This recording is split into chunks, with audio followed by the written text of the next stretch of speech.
mano santykis su mokiniais tai visą laiką yra toks lygiavertis. Nėra taip, kad mokytojas ten kažkur aukštai, o mokinys ten žemai. Tai aš esu iš tų, kur labai mėgstu eksperimentuoti. Man jeigu viskas taip pagal taisyklės, tai ne, ten ne aš, ten manęs nėra. Ir balerina, jinai tokia lengvumo įsikūnymas, ar ne, tokios laisvės įsikūnymas. Tai man ta balerina, aš kaip ta balerina, taip noriu, žodžiu, kažkur tai skristi. Liga, tai visiškai liga. Tai, žinokit, fotografai yra ligoniai. Aš 4 vaikus turiu, tai yra grėsmė. Fotografam tikrai yra grėsmė. Bet mes vis tiek galvojam, kad vestuvių niekaip ne. Aš tik tai, jeigu dar kalbant, tarkime, apie kažkokias dar kitas sferas, nepaminėjau, kad labai mėgstu gretinti fotografiją su savo trieiliais. Aš rašau haiku.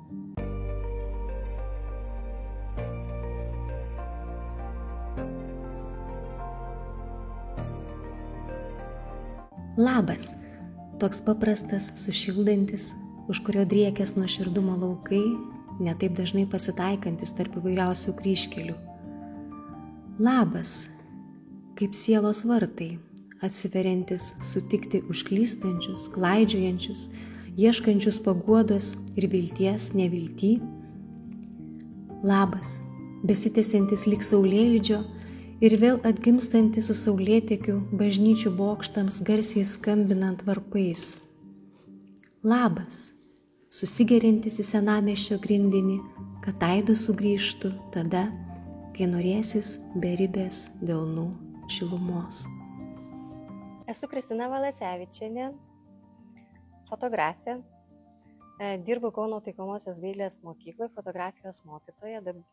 Tiesiog mano dabar viso gyvenimo turbūt veikla yra susijusi su fotografija.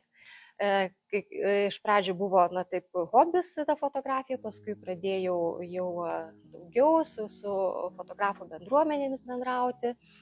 2010 metais mes įkūrėme Kauno fotoklubą ir ta veikla tada dar labiau užsisuko, pradėjom parodas visokias organizuoti, fotomenininkus kviestis. Kristinos mėgstamiausi fotografijos žanrai – gatvės, reportažiniai, renginių, ypač koncertų, festivalių fotografija. Taip pat meninė architektūros fotografija, gamtos vaizdai atsipalaidavimui ir įvairi eksperimentinė fotografija. Kiekvienais metais važiuojame į festivalį Mėnuo Juodarakis. Tai tenai, tikrai ir personažų, kad labai įvairiai žmonės apsirengia su įvairiom šukuosenom, įvairių veido bruožų. Tokia labai ir gera atmosfera tenai ir amatininkų įvairiausių suvažiuoja. Tai, iš tikrųjų labai smagu fotografuoti tenai. Arba, tarkime, koksai nors didelis koncertas su daug šviesų. Tarkim, buvau kartą Žalgirio arenoje, kai buvo atvažiavusi grupė Brit Floyd, kuri Pink Floydų dainas perdainuoja. Tai buvo nepaprastai ir didelis įspūdis, nes šviesos tos įvairios. Tai man šita fotografija jinai tokia tikrai įspūdinga. Kartais užfiksuoji ir tuo momentu tau tikrai labai jisai patinka, bet vėliau praeina tas toksai pasitenkinimas, ar ne, tada jau ieškai kažko tai kito ir tada jau kitas gali būti geresnis. Bet jeigu kalbant, tarkime, apie kūrybą, apie kūrybinius darbus, tai turiu vieną savo tokį, galbūt brangų darbą, todėl, kad tai buvo mano pirmoji paroda, tai šita kaip tik ir yra Kauno fortai vizijos. Apie Kauno fortus ir štai šitą baleriną. Tai man toksai kontrastas tarp forto, kuris simbolizuoja tokį brutalumą, ir balerina, jinai tokia lengvumo įsikūnymas, ar ne, tokias laisvės įsikūnymas. Tai man ta balerina, aš kaip ta balerina taip noriu, žodžiu, kažkur tai skristi. Ir atitrūkti kartais nuo kasdienybės ir pasinerti į tą kūrybą, į meno pasaulį. Kartą su Kauno fotoklubo nariais išvažiavom aplankyti keletą fortų esančių Kaune. Na ir ten daug fotografavom, leidom laiką, jie iš tikrųjų tuo metu buvo gana apleisti, tai vaizdai tikrai buvo tokie labai visokie ir ten ir šiukšlynų radome, nutrupėjusių sienų daug. Tačiau mane tie seni, griūvantis pastatai labai traukė. Ir aš aišku ten prisifotografavau nemažai tų nuotraukų, galvojau, tiesiog, kadangi man patinka ta tokia sena architektūra, tokia griūvanti, tai tiesiog buvo malonu fotografuoti.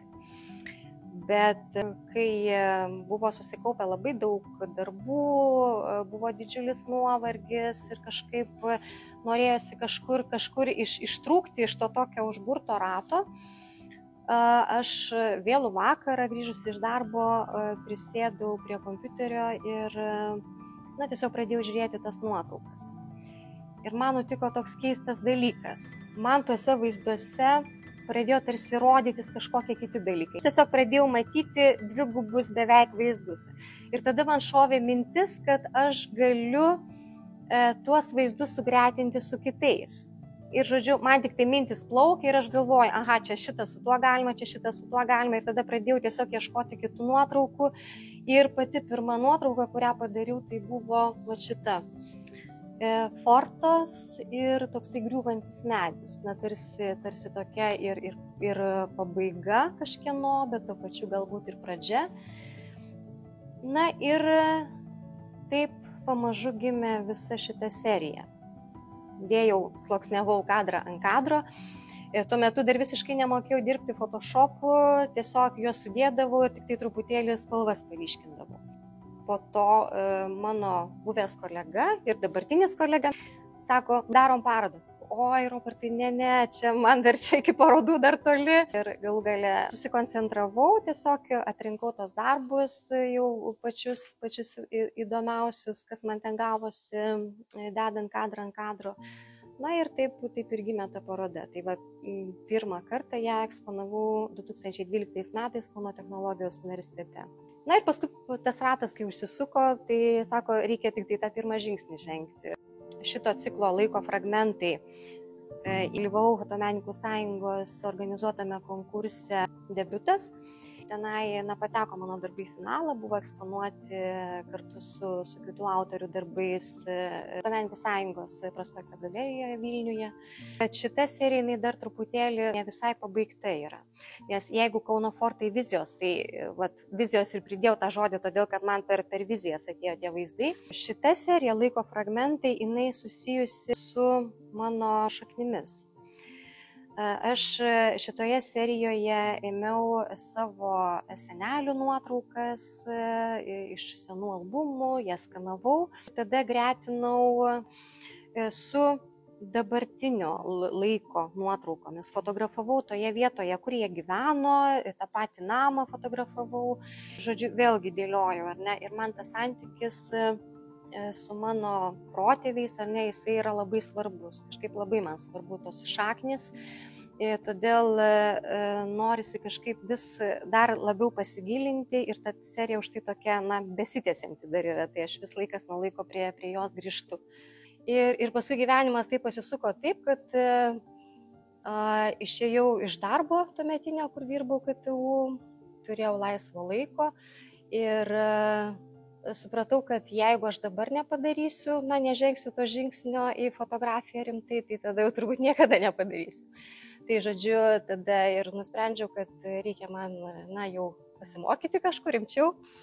Ir tada įstojau į šitą mokyklą. 2 metus pasimokiau ir kai tik tai baigiau, truputėlį kolektyvas plėtėsi, ieškojo naujo fotografo dirbti mokytojų ir mane pakvietė. Tai va, taip iš karto iš vienos pusės į kitą. Smagu, aišku, ir tas žinias ir dabar perduoti ir mokiniams. Fotografija pats žodis, jisai reiškia, kad piešimas šviesa. Tai aišku, fotografijoje yra svarbiausia šviesa. Mes turime išmokti pamatyti šviesą, pasižiūrėti, palyginti ją su šešėliais, kur šviesu, kur tamsu. Jeigu neišmoksi matyti šviesos, tai tikrai negalėsi būti gerų fotografų. Apie šviesą ir šešėlius yra dar vienas ciklas šviesoraščiai. Ši paroda eksponuojama ne tik įvairiose Lietuvos kultūrinėse erdvėse, tačiau 2016 metais kartu su kitų lietuvių fotografų darbais buvo pristatyta ir Vokietijoje. Paskui, aišku, yra kompozicija, ne? Tai kaip mes sukadruojam tai, ką matom, nes galime labai gražų vaizdą matyti, ar ne? Bet jeigu teisingai jo nesukomponuosim, tai vėlgi nieko nesigaus, nieko neišeis. Tai turbūt šitie dalykai yra esminiai. Šviesa, kompozicija. Ir mokinius, iš tikrųjų, savo mokinu, kad kur einate, tai visur stebėkit, mokykite stebėti, iš kur šviesa krenta, ką jinai apšviečia, kokius šešėlius sukuria, gal tos šešėlius mes galim panaudoti, užpildyti kažkokiai tuščiai erdvei, kompoziciškai. Ir turime net, kai ateina nauji mokiniai rugsėjo mėnesį, aš visą laiką juos išsivedu į miestą ir duodu užduoti, tiesiog fotografuoti kokią nors temą. Tarkime, vienas pasirenka fotografuoti langus, kitas pasirenka fotografuoti durų rankenas arba kokius skambučius, dar kitas atspindžius, tarkime, languose. Tų temų gali būti labai didelė įvairovė ir taip mokau juos tiesiog pastebėti, ugdomas, mokomas pastabumas. Fotografui pastabumas iš tikrųjų yra irgi vienas iš tokių profesinių bruožų, būtinų bruožų. Todėl, kad jeigu nemokėsi pastebėti, tu nespėsi pagauti kažkokio momento lemiamo, ar ne, kur ten kažkas tai vyksta ir tu būtinai turi pataikyti, paspausti fotoaparato mygtuką tuo metu, kai tas lemiamas momentas. Tai tas fotografijoje yra labai, labai svarbu. Labai svarbu. Turiu tokią tradiciją, kiekvienais metais mes per mamos dieną su vaikais fotografuojamės. Aš 4 vaikus turiu, tai nuo kokių dabar galvoju, gal 14 metų, kaip mamos diena, taip žodžiu, mes susirenkam, tai aišku, tenai be vyro, tai mama su savo vaikais, tai žodžiu, iki pat, kol jie užaugo. Kas įdomiausia, mano dukros, nors baigė 2 dukros kitus mokslus, jos atėjo čia mokytis fotografijos. Tai viena baigė pernai, kita baigė dabar, greitai jau bus egzaminai. Trečia dukra, jinai mokosi Dailės akademijai taikomosios grafikos, tačiau irgi fotografuoja. Sūnus, kuris tarsi, vyriausias sūnus yra, kuris tarsi visiškai nieko bendro neturėjo, nei su menu, gal truputėlį pieždavo, irgi fotografuoja. Liga, taip, visiškai liga. Tai, žinokit, fotografai yra ligoniai. Tėtis jaunystė, bet jisai dabar nefotografuoja, sako, aš tik asistentų dabar pabūsiu, panešiosiu krepšius. Jisai jaunystėje, iš tikrųjų, jisai buvo fotografas.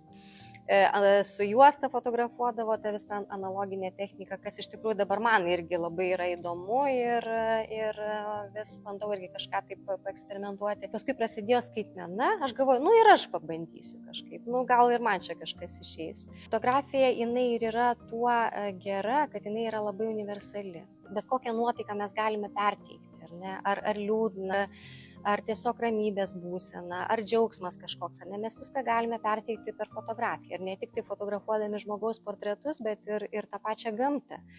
Nes gamta irgi labai visokia būna, iš gamtos mes galime labai daug pasimokyti. Ir ramybės, ir to sprogimo, pavyzdžiui, pavasarinio tokio, ar ne, ir kažkokio tai audrų šėlsmo, ar ne, viskas yra gamtoje ir žmogus taip pat gamtos dalis, tai tiesiog iš savęs irgi reikėtų tos dalykus išleisti. Kadangi pati esi mokytoja, ar turi gabių mokinių, ar visi gabūs? Tikrai turiu gabių mokinių, tikrai yra labai kūrybingų ir labai smagu, kai ką nors sugalvoja tokio labai, kad net geras, kaip sugalvojo. Jo, tai iš tikrųjų labai džiaugiuosi. Aišku, kad ne visi, negali būti visi, ar ne, vieni yra labiau kūrybingesni, kiti mažiau, bet vis tiek labai džiaugiuosi.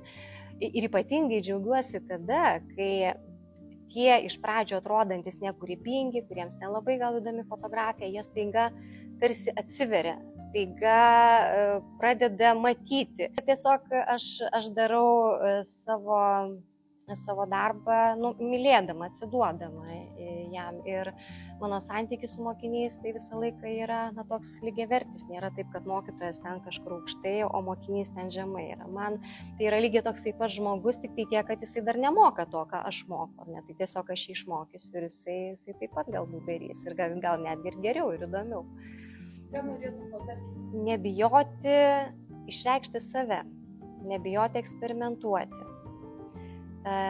Laisvai žiūrėti į savo galimybės, į savo gabumus kažkokius, nebijoti juos kažkaip tai įdarbinti, savo savybės, tiesiog stengti savyje atskleisti tai, ką turi geriausia, neslopinti. Jeigu kyla koksai nors noras kažką tai daryti, tai tą ir daryti, neuždaryti savyje to kūrėjo.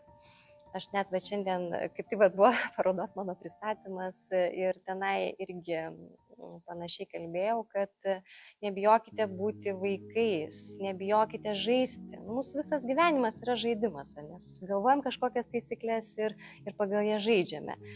Tai nebijokit būti juokingais, nebijokit, kad jūs kažkas ten išjuoks. Visą laiką atsiras, kas jūsų nesupranta, visą laiką bus, kas kritikuoja, nekreipkite dėmesio. Tiesiog darykit tai, kas jums atrodo, kad veržiasi iš vidaus, nes būna, kad laikai savyje ir jau atrodo sproksi, jeigu neišleisi. Tai linkiu tos tokios kūrybinės laisvės. Aš esu iš tų, kur labai mėgstu eksperimentuoti. Man jeigu viskas taip pagal taisyklės, tai ne, ten ne aš, ten manęs nėra. Tai man norisi kažką kitaip, kažką keisti, kažką kitaip daryti. Ir ta paroda, kur nelabai teisingai pakabinti darbai, ar ne? Šita paroda tokia dvilypė labai, nes ją galima eksponuoti dviem būdais. Vienas būdas, tai kai nuotraukos pakabintos teisingai, čia kaip matote yra nufotografuoti daugiausia gamtos vaizdai, atsispindintys vandenyje. Tai bus viena koncepcija, tada paroda vadinasi ekvilibrija, tai yra pusiausvyros, tačiau, kaip matote, čia darbai yra pakabinti ne visai teisingai. Ir kodėl jie kabo šitaip? Sugalvojau tokią koncepciją, todėl, kad norisi man visą laiką pažvelgti į pasaulį nestandartiškai, kitaip, pamatyti kažkokiuose įprastose dalykuose tai, ko realiai tenai nėra. Todėl sugalvoju šitą parodą būtent kabinti šitaip, kad apvertus mes galėtume tose atspindžiuose įžiūrėti įvairiausius dalykus. Įvairiausios figūros, kaukės, portretai, gyvūnai, kažkokios fantastinės būtybės. Žodžiu, kiekvienas gali pamatyti tai, kas jam surezonuoja, kas pereina per jo vidų. Tai čia ir yra tas gyvenimo žaidimas, apie kurį kalbėjau, kad nebijokime žaisti, nebijokime būti vaikais, pamatykim kažką kitaip, tada bus įdomesnis tas gyvenimas. Ir būtent ir idėja irgi buvo tos parodos tokia, kad pasižiūrėti gamtai tuos pačius atspindžius, kur buvo jie fotografuoti, tiesiog visiškai kitų kampų. Ir atrasti kažką, ko ten iš tikrųjų nėra, suteikti tarsi visiškai kitą prasmę. Lygiai taip pat fotografuodama kažkokius objektus, daiktus, aš irgi mėgstu visai kitą prasmę suteikti, negu realiai jie turi. Ir tas gyvenimas iš tikrųjų jisai tiek tampriai susijęs su fotografija, kad aš tiesiog neįsivaizduoju nei vienos dienos turbūt, kad jeigu nefotografuoju, tai vis tiek aš matau kadrus. Jau paskui sako, fotografo žvilgsnis tampa sugadintas visiškai, nes kur beini, kur važiuoji ir gal, o čia koks geras kadras, net jeigu ir neturi ten po ranka telefono ar fotoaparato, vis tiek tu fotografuoji akimis. Ir džiaugiuosi, aišku, kad turiu šitą aistrą ir jinai veža ir mane tikiu, kad veš dar ilgai. Kaip reaguoja į dirbtinį intelektą? Labai opus klausimas darosi. Dirbtinis intelektas iš tikrųjų labai ateina į fotografijos pasaulį taip, žingsnis po žingsnio ir netgi yra tokia tendencija, kad galbūt net ir neužilgo, tarkime, nereikės visiškai jokios reklaminės fotografijos, nereikės mados fotografijos, nes viską gali sugeneruoti dirbtinis intelektas. Yra grėsmė, fotografam tikrai yra grėsmė, bet mes vis tiek galvojam, kad vestuvių niekaip dirbtinis intelektas nesukurs, ar ne? Ant kokių krikštynų irgi ne, kažkokios gatvės fotografijos irgi ne. Vis tiek išliks tam tikros sferos, tam tikros sritis, kur negalės apsieiti be fotografų, bent aš tik viliuosi. Tais darom tokius bandymus palyginti nuotrauką sukurtą dirbtinio intelekto ir tarkime, tas pats siužetas nufotografuotas yra, ar ne? Tai galima atskirti. Tiek, kad fotografija, gal truputėlį gaila, kad visą laiką yra tokia menų podukra, ar ne?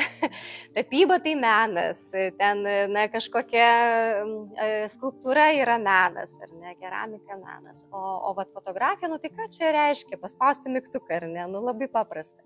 Iš tikrųjų, tą tokį pripažinimą fotografijos kaip meno rūšies, ar ne? Vis tik tai dar reikia kažkaip išsikovoti. Nors aišku, tie dalykai keičiasi, bet vis tiek norėtųsi, kad būtų jinai kaip lygiavertė. Man menas yra pats gyvenimas turbūt. Viską, ką mes darome, mes galime paversti menu. Ką bedarytume, ar tapai, ar fotografuoji, ar siuvi, ar valgį galų gale gamini, ar ne? Mes visą tą galime padaryti meniškai. Lengva gal dėl to, kad tai yra kūrybos išraiška. Tai, ką tu nešiojasi savyje, savo idėjas kažkokias, ar ne, nori perteikti, nori kažkaip įkūnyti, ar ne, ir paskui, aišku, kitiem parodyti. Tai šitas procesas kartais jisai būna lengvas, kartais būna sunkus. Sunkumai gal būna tada, kai tu neturi pakankamai tam laiko. Ypatingai, jeigu turi šeimą, jeigu turi ten daug veiklų visokiausių, tai suderinti tuos dalykus gana būna sunku. Bet, kaip sakoma, viskas yra mūsų prioritetų dalykas. Aš tik tai, jeigu dar kalbant, tarkime, apie kažkokias dar kitas sferas, nepaminėjau, kad labai mėgstu gretinti fotografiją su savo trieiliais. Aš rašau haiku. Labai mėgstu iš tikrųjų rašyti, ta subtili forma japoniška ir kažkokios subtilios nuotraukos, nuotaikų perteikimas. Tai man labai yra artima ir laikas nuo laiko tai darau. Jau draugai, bičiuliai iš tikrųjų mane vis taip pastumia, sako, tai kada tu čia savo išleisi, nes mano haiku yra 3 rinktinėse išleistose. Čia yra 19 metų rinktinė, tai čia yra 1 ar 2 haiku, neatsimenu, čia yra keli haiku, yra 23 metų, o čia yra paskutinė rinktinė, tai čia visų autorių po 1 yra, tai šiais metais išleista haiku rinktinė. Haiku yra tokia eilėraščio forma, kuri yra skaitoma 2 kartus visą laiką. Kadangi labai trumpas jisai yra, tai kad besiklausantis jisai atsimintų geriau, yra skaitoma 2 kartus. Karščiu alsuoja rugpjūčio miesto gatvės, žvirblis fontane. Karščiu alsuoja rugpjūčio miesto gatvės, žvirblis fontane. Ant karšto smėlio duona, agurkai, dešra, kuosa plėšike. Ant karšto smėlio duona, agurkai, dešra, kuosa plėšike. Dar vienas bus. Lietus langan, moja medžio viršūnės girgsinčiam dangui. Lietus langan, moja medžio viršūnės girgsinčiam dangui. 5-7-5 yra tradicinis haiku skiemenis. Visiškai bet kur, bet kada galiu parašyti, tiesiog kartais mintį haiku, parašymu iššaukia tiesiog net praeinantis praeivis kažkokį žodį pasako, ar ne? Ar tiesiog nugirsti kažką, tai, ar ne? Ir tau susidėlioja tuo momentu kažkokios asociacijos, ar ne? Ir iš tikrųjų bet kur, bet kada. Ir kadangi toksai, treilis, tai į telefonę kartais greitai galiu užsirašyti ir turėti. Jūra, tavo kalba man tikresnė už šimtus bereikšmių žodžių. Jūra, tavo kalba man tikresnė už šimtus bereikšmių žodžių. Dar vieną paskaitysiu čia. Baigianti žiemai, moja lange sudžiūvę drugelio sparnai. Baigiantis žiemai, moja lange sudžiūvę drugelio sparnai. Dar ką galiu pridėti prie šito paskutinio haiku, tai jisai ne pernai, bet užpernai laimėjo Palangos haiku konkursą. Haiku Palanga yra, ne? Yra toksai haikistų konkursas. Ryšys yra labai tamprus, nes tai, ką tu sukuri, tai yra dalis tavęs. Aš manau, kad kiekvienas kūrėjas, jisai kurdamas, jisai sudeda labai daug savęs į savo kūrinį, ne? Tai kiekviename tame kūrinyje tikrai yra dalelė manęs. Bet aš tikrai nesu prie jų prisirišusi.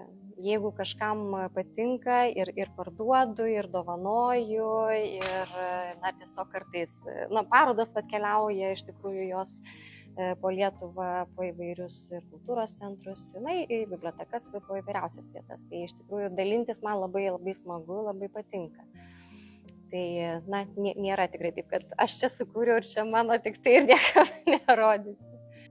Manau, kad žmogaus tikslas gyventi taip, kad po savęs paliktų nors šiek tiek geresnį ir gražesnį pasaulį. Jei visi duosim daugiau nei imsim, tai galutiniam rezultate bus visiems daugiau.